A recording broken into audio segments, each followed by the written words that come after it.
Alors Jean-Luc Mélenchon ne dit pas c'est au peuple de rendre la justice.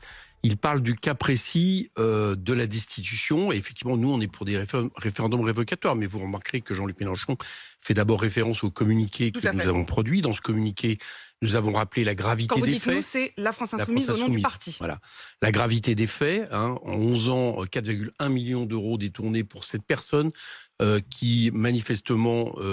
n'ont pas consacré une minute en tant que collaborateur parlementaire, donc des faits graves de détournement de fonds publics, et les juges ont appliqué tout simplement la loi. De ce point de vue-là, on prend acte. Donc nous, ce que on revient et dans toute cette affaire, il faudrait peut-être pas transformer les choses. Je dis ça parce qu'il y a des appels carrément à la dictature des juges, il y a des appels, des menaces par rapport aux juges. Il faudrait peut-être pas confondre les choses. Le coupable, c'est pas le juge.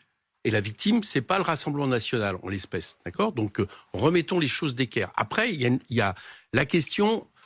Donc il y a un recours possible sur tout. Voilà, nous on est pour que le droit de la défense soit respecté, sauf en l'espèce, il n'y a pas de recours possible, il n'y a pas d'appel ou de suspension par l'appel de la décision d'application immédiate de l'inéligibilité. Absolument, mais ça encore, ce n'est pas le juge qui est responsable. Le juge applique la loi qui a été décidée par le législateur 2016-2017, et on a une certaine Marine Le Pen. C'est vous qui avez hier au BFM, enfin en tout cas votre télésœur, qui a rappelé qu'en 2013, Marine Le Pen disait qu'il fallait qu'il y ait une éligibilité à vie. Tout à fait. Donc quelque part, c'est le retour à l'envoyeur. On a depuis pas mal de temps, j'allais dire, une accentuation de la répression pénale, et les juges, même sur l'éligibilité, c'est même depuis la loi Sapin, ils sont même obligés dans ce genre d'affaires, de la prononcer.